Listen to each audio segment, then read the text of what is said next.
don't see my Steadicam. Huh. Anyway, as I was editing the one from yesterday, the video from yesterday, about the planes and shit, I was just thinking about all this other stuff I knew about it that wasn't jumping into my head. That happens sometimes, because I'll be walking out here and sometimes there's a lot of people and I'm trying to avoid them, or I got other things on my mind. But yeah, I was looking for that guy, the one who was talking about the trickery with planes, and I found this other guy that I'll pin it in the comments, who was talking about how, how planes are basically just levitating, and they don't use fuel like jet fuel. I think I mentioned that in the text. The idea that they use gas, like some kind of, well, fuel, jet fuel, is kind of ridiculous, because you think of all the gallons you would need for propulsion, and supposedly they go into the wings. You know how heavy that would be with all that fuel sloshing around in there? And there would be fuel trucks lined up at the airport to fill these things up all the time. This guy's video that I'm pinning in the comments explains what the theory is about how planes actually travel, how they move. I'm thinking that they move dimensionally, kind of like how what we think, you know, those alien saucer things are that we call them. They're not actually alien saucers. They move interdimensionally or interfrequency. Roger and KC, when he used to capture the Nephilim pictures in the Grand Canyon, and it's still there at his site, those things would be parked around where the giants would be standing, that have those little flying saucers parked around like out in the canyon. So they use them to get around. They use them to move around. And what they do is, the reason they spin, well, the whole reason they're round is because to travel interdimensionally, and again, it's just a word that we're using to, you know, dimensions, as I always say, has a lot of different meanings, especially, you know, if you're coming from one, like math or geometry, and it doesn't mean the same thing as it means in physics or in magic. Sometimes it is a, you know what? Let me reboot a minute. I feel like I'm just on the edge of like talking. I'm just like, I get two more out. It's like there's that thing over my head, on my brain, that's like loading. And I really have no excuse, because I've been awake for a while, so. But anyway, how they move is with spun mercury. I've kind of always heard about this and suspected how it works, but thanks to Chat GPT, it kind of filled me in on some aspects of it I didn't know. I had to play with it a little bit though, but you can trick that thing into telling you all kinds of stuff. But anyway, they actually spin liquid mercury, and like a paint can thing, like when they shake up paint, they probably have some kind of device or something that actually spins the mercury around until it becomes a mist, and everything it covers can then move interdimensionally. So it must make some kind of like an aerosol, or put something into the air. I mean, so I think those big turbines with planes, that's what I think of when I see those. Because they're not used for propulsion. Are these like just versions of those flying saucer things. I don't know. I'm kind of still putting all this together, you know. So still in the early stages. Well, more like the mid stages. It's sort of mid going. Yeah, interesting stuff though.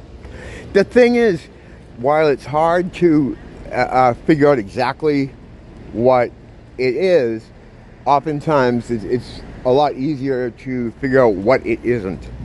And we know they're not fuel guzzling vehicles like a fucking car or something. The weight doesn't work out. The transportation of the alleged fuel doesn't work out. And it's not like anyone has to be in on it. Like that's the thing. Like people that go, how are all those people at the airport? No, if you're a wagey putting the fuel in the plane, you know, I don't know how much schooling you need to do that for that, but you don't probably see the actual fuel, or if you do, it's probably just a little container that for show, that when you're looking, you know, perhaps they have like a window or something, and you look into the top of the machine and you can see like there's something sloshing around. I don't know how they do it, but people don't probably, or I would say more than probably, I'd say they definitely don't know that it's a scam. You know, they say, oh yeah, the fuel comes in on this day, and you know, maybe someone comes and they hook their things up to it, they wheel their things off, they hook their things up to the planes, and then they unhook them and fuck off. And you know, that's how a lot of things work, and that's how things are done without people knowing they're part of something. It's compartmentalization. That's something that happened as far as the job market post World War II, for sure, in a more extreme way. You always had specialization, you know, going back to old-timey days when you had like a guy that did shoes. There's other guys that work with metal, help me, blacksmith. But they also knew how to run a farm. You know, everyone had a certain amount of skills that you just kind of knew about stuff. And then you could have other skills on top of it.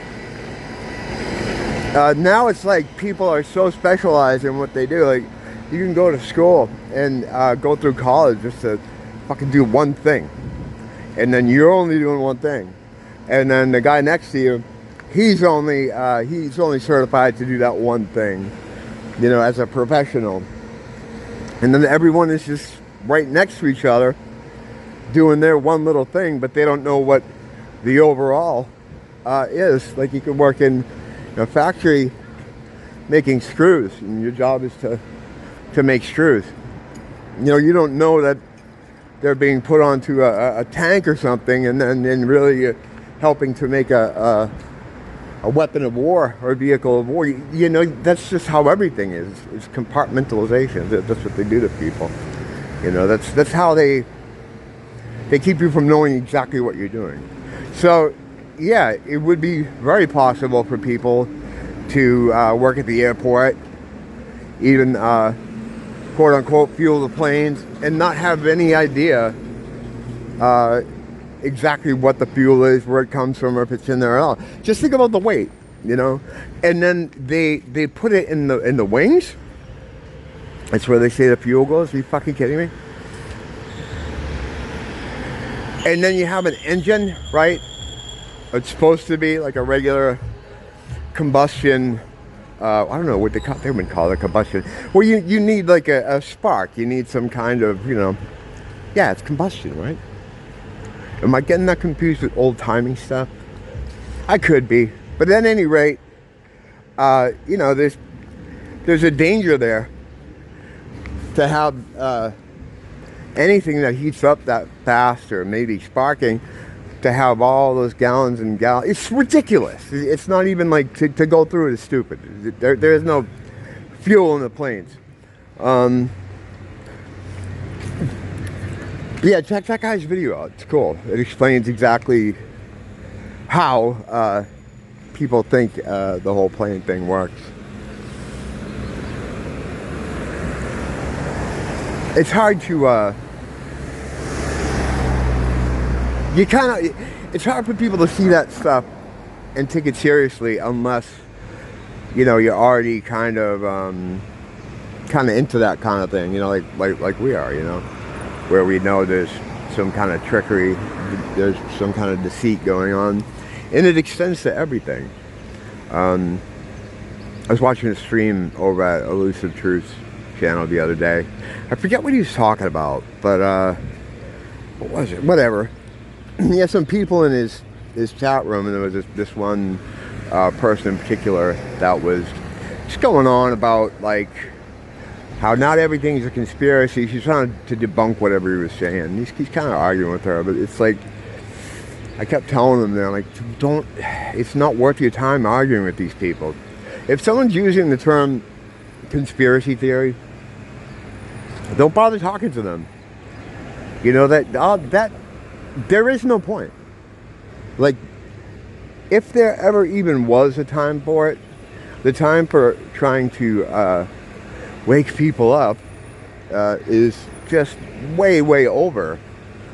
Like, you're only gonna cause yourself problems. You're only gonna cause yourself problems, because there are people that are never going to come over, because in my opinion they're not just people like you and I. They're a whole different thing. You still have to treat them nice, and don't genocide them, even if you have the ability to.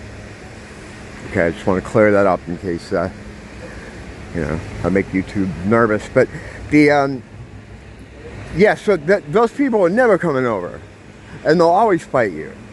And there's that Mr. Anderson thing too. Mr. Anderson, what was that guy's name? Mr. Anderson was Keanu Reeves, right?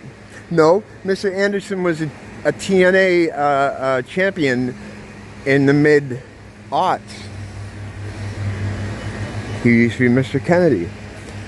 I don't know, the point is, they'll defend the system. You know, I've told many stories about how that works. You know, if people I've known over the years that get upset, we try to challenge the narrative they have in their mind, because it fucks with their reality.